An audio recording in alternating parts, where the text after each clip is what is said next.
মাধ্যমিক এবং উচ্চ মাধ্যমিকের খাতা রিভিউর এক আশ্চর্য অভিজ্ঞতা তোমাদের সঙ্গে শেয়ার করব, যেখানে মাধ্যমিকের একটা ছেলে জীবন বিজ্ঞানে 1 পেয়েও খাতা রিভিউ করতে দিয়েছে। তার নাম্বার কতটা বাড়লো কি কমলো। একজন উচ্চ মাধ্যমিকের ছাত্রের 34 নাম্বার রিভিউতে বেড়েছে। সেটার জন্য কে দায়ী, কার গাফিলাতিতে এটা হলো, সেটা নিয়েও আলোচনা করব। এবং এমসিকিউ বা এসিকিউ উত্তর লেখার সময় আমি খাতা শো করে দেখাবো তোমাদের কিভাবে তোমরা লিখলে পরীক্ষক অত্যন্ত বিরক্ত হন এবং তাতে তোমাদের নাম্বার কমে, কিভাবে অ্যাকচুয়ালি লেখা উচিত সেটাও দেখাবো।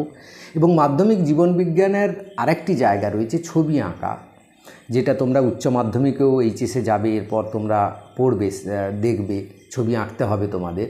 তো সেখানেও দেখবে যে ছবি আঁকা এমন একটি জায়গা যেখানে ফেল করা ছেলেকে 2-1 নাম্বার বা ভালো ছবি আঁকলে সেখানে হয়তো পাশ করে যাচ্ছে, বা 97-98 পাওয়া ছাত্রছাত্রীও ওই ছবিটার জন্য 100-তে 100 পেয়ে যাচ্ছে, এরকমও হয়। সেই ছবিও তোমাদের আমি দেখাবো, কীরকম ছবিটা আঁকলে কত নাম্বার কাটা হচ্ছে, কীরকম ছবি আঁকলে ফুল মার্কস পাবে, সেই ছবিও তোমাদের সামনে দেখাবো আমি তোমাদের।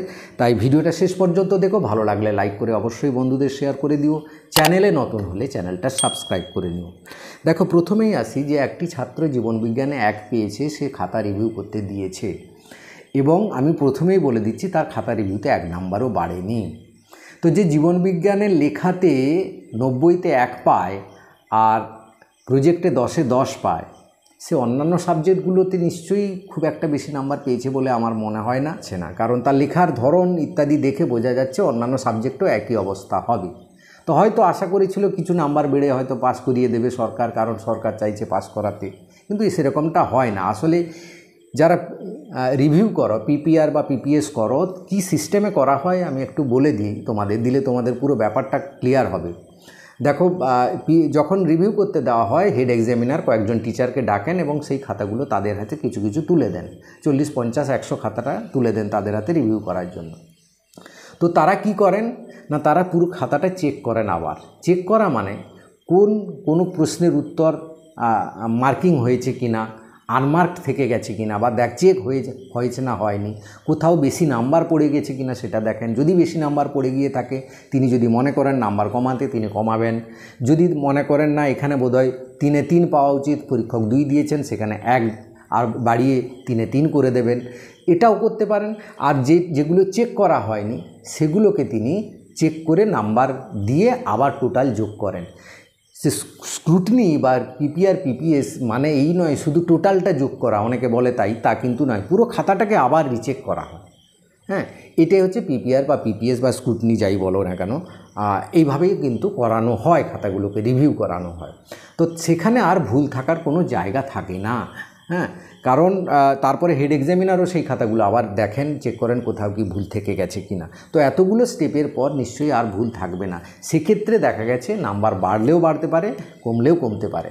তো আমার অভিজ্ঞতা যা বলছি, প্রতি বছর যে খাতা রিভিউ বা পিপিআর পিপিএস করি, ওই মানে 5% মতো ছেলে মেয়েদের নাম্বার বাড়ে। মানে 100টা খাতা দেখলে 5 জনের হয়তো বাড়লো, কিন্তু 2-1 নাম্বার হয়তো কয়েক জায়গায় কমানো থাকে, কিন্তু আমরা সাধারণত 2-1 নাম্বার কমাই না। যেখানে খুব বড় মিস্টেক হয়ে গেছে, অনেকটা নাম্বার কমে যাবে, সেখানে হয়তো কমানো হয়।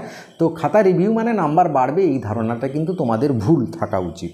এবার আসি, দেখো মাধ্যমিক জীবনবিজ্ঞানের যে এটা তার আগে বলে নিই, ওই উচ্চ মাধ্যমিকের তৎকাল রিভিউ করেছিল একটি ছাত্র, যার 34 নাম্বার বেড়েছে। সে খবর হয়তো তোমরা শুনেছো, অনেক জায়গায় পেপারেও বেরিয়েছে তার ছবি সমেত। সেই ছেলেটি বাংলায় পেয়েছে 96, ইংরেজিতে 99, কেমিস্ট্রিতে 97, ম্যাথে 98, ফিজিক্সে পেয়েছে 62। তো যেখানে সবগুলোতে 96-এর অ্যাবাভ নাম্বার রয়েছে, সে ফিজিক্সে 62, এটা একটা সাধারণভাবে ভুল কোথাও একটা হয়ে গেছে। তো এই ভুলটা কার হয়েছে?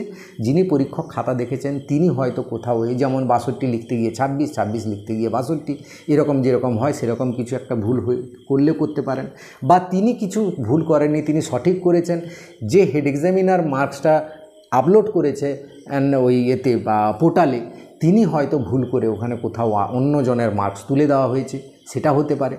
তো এই দুটো ভুল হওয়ার পর যখন পর্ষদে যায় নাম্বারটা, তা পর্ষদের যে ক্লারিক্যাল স্টাফ আছে তারা যখন নাম্বারটা এন্ট্রি করেন বা মার্কশিট তৈরি করেন, তখন তারাও যদি একটু নজরে দিতেন যে ছেলেটি সবগুলোতে 96-এর অ্যাবাভ পেয়েছে, এ কী করে 62 পায়, তো তারা যদি হেড এক্সামিনারকে যদি যোগাযোগ করতেন, তাহলে সেই দিনই কিন্তু তার মার্কশিটটা কমপ্লিটভাবে ত্রুটিপূর্ণ থাকতো না, ঠিক হয়ে যেত, তাই না? তো সেটা করা হয়নি, যার ফলে গাফিলাতিটা কোনো একটা জায়গায় হয়ে গেছে। তো এই গাফিলাতিতে কি ছাত্রছাত্রীদের শিক্ষা ব্যবস্থার উপর ভরসা চলে যাচ্ছে? তা কিন্তু নয়। এরকম লক্ষ লক্ষ খাতা যেখানে দেখা হচ্ছে বা মার্কস এন্ট্রি হচ্ছে, দু একটা ভুল হতেই পারে, হ্যাঁ, সে মানুষ মাত্রেই ভুল হয়, সে ভুল হতেই পারে। তার জন্যই তো এই পিপিআর, পিপিএস, রিভিউ, আরটিআই এইসব ব্যবস্থা রয়েছে, যাতে এই ভুলটা কারেকশান করা হয়, তার জন্যই তো রয়েছে। তার জন্য শিক্ষা ব্যবস্থার উপর আস্থা হারিয়ে যাবে। এই যারা প্রচার করছে তারা কিন্তু ভুল প্রচার করছে, তাই কারণ এই ভুল কিন্তু আমাদের বাবা মা, আমাদের সবার ক্ষেত্রে যে কোনো সময়ে এই ভুলটা হয়ে যেতে পারে, এবং কার হয়েছে সেটা কিন্তু এখন জানা যাচ্ছে না। তো এটা এবার দেখো, আমি যে স্ক্রিনে দেখাচ্ছি তোমাদের যে একটা খাতা, সেখানে দেখো যে ছেলেটি খুব ভালো নাম্বার পেয়েছে, ইংলিশ মিডিয়ামের খাতা, এটা অবশ্যই ইংলিশ ভার্সনে লিখেছে, যেখানে 2-এর দাগের প্রশ্নগুলো দেখো 18 দাগ পর্যন্ত যে লাইনে লিখেছে, একটা শব্দে উত্তর লিখেছে, ঠিক আছে। এবার 19-এর দাগ থেকে পরপর যে উত্তরগুলো তার পাশে, কেন নেক্সট পেজে করা যেত না? এই পাশাপাশি কীরকম হিজিবিজি করে লেখা, বাজে দেখাচ্ছে খাতাটা, না, এতে ইমপ্রেশন নষ্ট হয়, প্রেজেন্টেশনটা খারাপ হয়ে যাচ্ছে। তো এটা তোমরা চেক করবে, এটা করবে না, পরীক্ষক যথেষ্ট অসন্তুষ্ট হন, নাম্বার দিতে অসুবিধা হয়, দুদিকে নাম্বার টোটালিং এইগুলো করতেই তো ভুলটা হয়ে যায়, এ পাশে নাম্বার ও পাশে নাম্বার, দুদিকে নাম্বার, দেখো কীরকম খাতাটি হয়ে আছে। তো এইগুলো তোমরা কিন্তু করবে না, পরপর নিচে নিচে লিখবে এবং গ্যাপ থাকবে একটা লাইনের পর একটা লাইন। এটা মাধ্যমিক পরীক্ষার আগে বহুবার বলেছি। এবার আসি ছবি আঁকার কথা। ছবি আঁকাটা দেখো, একটা ছাত্র ছবি এঁকেছে, খুব সুন্দর ছবি এঁকেছে, ছবিটা কিন্তু একটা জায়গায় আইরিশটা দিতে ভুলে গেছে, যার ফলে তার নাম্বারটি কমে গেছে। তো তার নাম্বারটা কিন্তু ওই 97-98 গিয়ে আটকে গেছে। তো আরেকটু ভালো করলে সে হয়তো 100-তে 100 পেয়ে যেত। বা কোনো একটি ছাত্র দেখো, এবার এই খাতাটা দেখো, এই ছবিটা দেখো, একদম কমপ্লিটলি খুব সুন্দরভাবে করেছে, একটা নিখুঁত ছবি এবং মানে ছাপানোর মতো ছবি, এখানে 5-এ 5 পেয়েছে, যার ফলে তার কিন্তু ফুল মার্কস পেতে কোনো অসুবিধে হয়নি। তো এই রকমভাবে ছবিগুলো আঁকো এবং ছবিগুলোর উপর চারদিকে বর্ডার করে দাও, ছবির নাম লেখো, লেবেলিংগুলো সুন্দরভাবে করো।